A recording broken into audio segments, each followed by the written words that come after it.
So we made it to the part of hooking up the plumbing for the waterers. There's several pieces here that we've got to hook up, and they kind of make a U shape and kind of hang inside the waterer. So there's actually a flexible hose that connects to the bottom of the water tub that allows you to pick it up out of the main tub.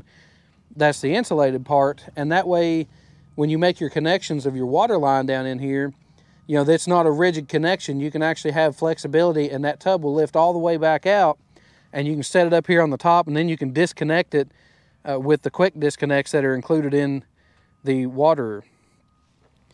So what we've got here is actually a couple of elbows in here, and then we've got a shut off, and then this quick disconnect right here. And then we've got the flexible hose that hooks up to your main line. So I went ahead and put all these fittings together, but I haven't tightened them down because I'm gonna take them back apart, but I'm gonna show you the shape pretty much of the way that these things go together. This particular piece did not come with the kit. It actually does have one that is a 3/4 inch threaded to a 1 inch barbed end. And if you use 1 inch water line, then that fitting would have worked fine. But I ended up using 3/4 inch water line. So I ended up having to get one that was a 3/4 inch to 3/4 inch. So that's why this one's blue, because it came from Lowe's as opposed to coming with the kit. But if you would have used 1 inch water line, then the kit would have had all the parts included in it. So you've got this coming from your main water line that comes up into the waterer itself, threads into your 290s, and then your flexible hose goes to the other end, which this end is going to go to the bottom of the tub, and you've got your shut off, and this end right here is actually your quick disconnect, so you can pop the levers on here. Oops, one of them's already popped. But you can pop the levers on here, then it quick disconnects. So this piece right here actually goes onto the bottom of the tub that sits down in your water, and that way if you need to unhook the water or unhook the or pull the basin out and be able to unhook it, you can just pop these two latches and it will come loose.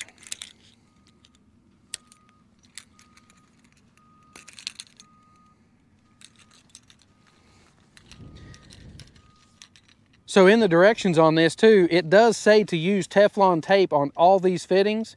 I believe it says not to use the liquid styles. It specifically says to use Teflon tape on all these fittings. And it also says to tighten them, but not to over tighten them.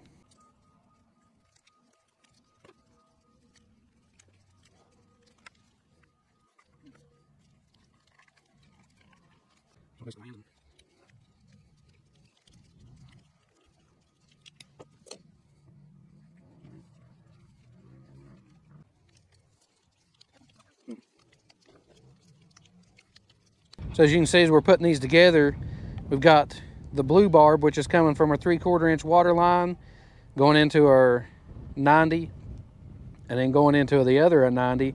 Then the other end of this is going into our flexible rubber hose. And that way, whenever it's inside the tank, your water line's sitting here, and your flexible hose basically is coming back up. And then when you pull your tub out, that allows you to pull that flexible hose up and out to be able to pull that tub up out of your water.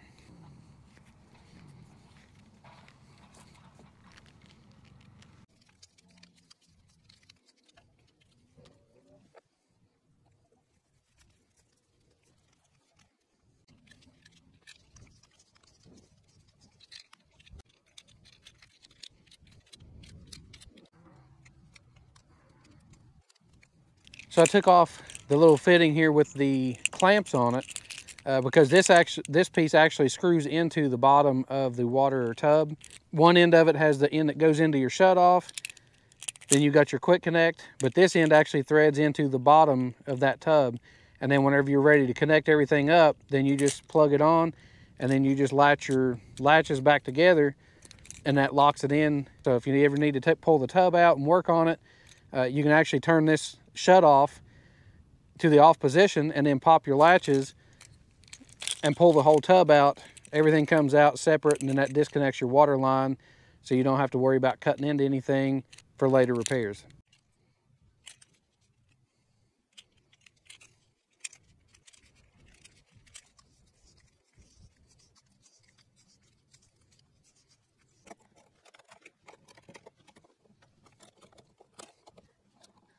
So now that makes it to where that our flexible hose can just plug right into the bottom of this, and then we can just flip our latches to lock our water line on. So now we're pretty much to the most difficult part of this, in my opinion, to be able to put this in there, and that is getting our hose barb down into our water line and getting a good secure connection on that. You have to reach down into this hole about halfway down, so it's about 2 feet deep. So it's kind of hard to get down in here in order to get this connected to the end of the water line. So as you can see, there's a cross brace down here, and this is, you can see that string tied to it. That's actually to be able to tie your plumbing up to and kind of keep everything held up, and that way your line doesn't fall down away from that. And it kind of helps too as you're working on it, so that if you let go of it, then this thing will drop down and catch on this rope, and you don't have to worry about it coming loose. But you can see our blue barb. It's getting dark on us, so it's kind of hard to see this, but our blue barb's going to go into that 3/4 inch water line, and I'm going to put a couple band clamps on it to hold it in place.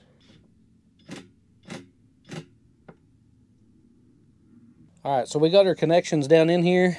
Our water line's hooked up. Now we're going to pull our rubber hose back out, and that's just going to plug right into the bottom of our water tub. So you can see we got our flexible hose we pulled back up out of the hole. That's going to plug right into the bottom of our tub. And we're just going to lock it on.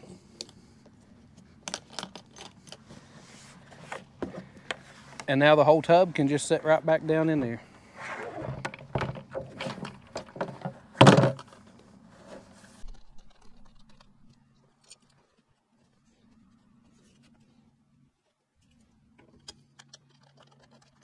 We're going to turn the water on for the first time, and you're supposed to put like a little bucket over the valve in here so it don't spray out of here at you. But I don't have one right now and really want to try this out. We got the water turned on, and everything up to here, our valve for our water bucket itself is on, and there's no leaks or anything in it, so I think we're good there. So I'm going to turn this on. I've got Tamara holding the valve inside to keep the water turned off inside the bucket right now so it don't fill up. So we're going to see what it does.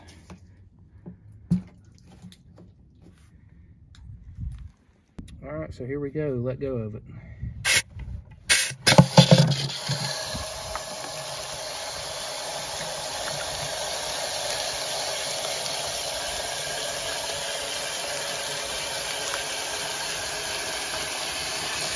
And that's why you're supposed to put something over the top of it to keep it from spraying. But as you can see, as the water gets to the level of the output, then it stops spraying out.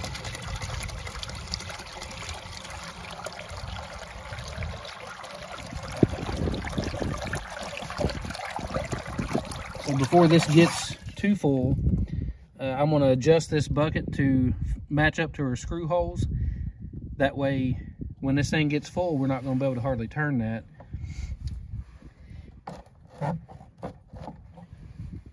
So that is filling up quite nice.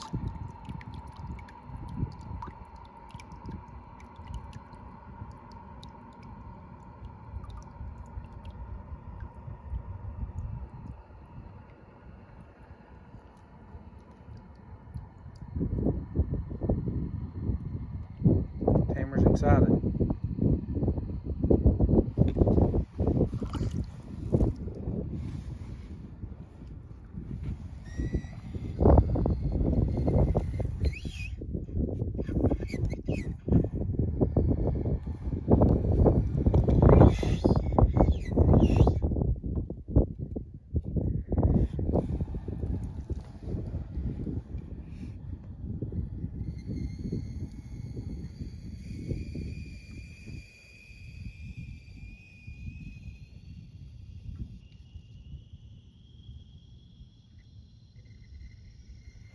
And there it shut off.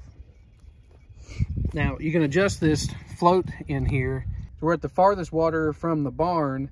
This one's about 700 feet away, so I'm expecting a whole bunch of air to come through here whenever we let this go, but We're going to go ahead and let this one fill up. Again, you're supposed to put a little cover over that valve, but again, we don't have one, and it wasn't too bad on the last one. It sprayed out for a little bit and then wasn't too bad afterwards. So, all right, you can let go of it.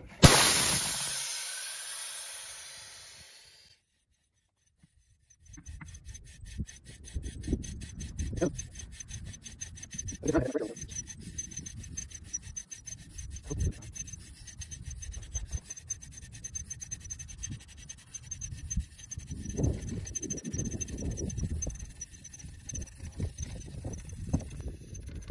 This is also traveling uphill all the way to this point. So it's kind of pushing the water uphill. It's got a pretty good spray going on right there. So yeah, I'm pretty happy with that. Didn't spray quite as hard as the other one, but that's plenty of pressure to fill this tank up.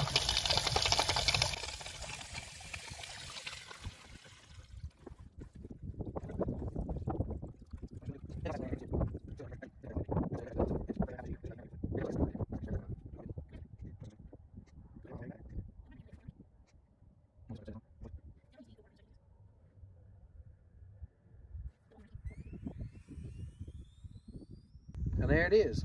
That one's set to where it's about 4 or 5 inches from the top of the bowl.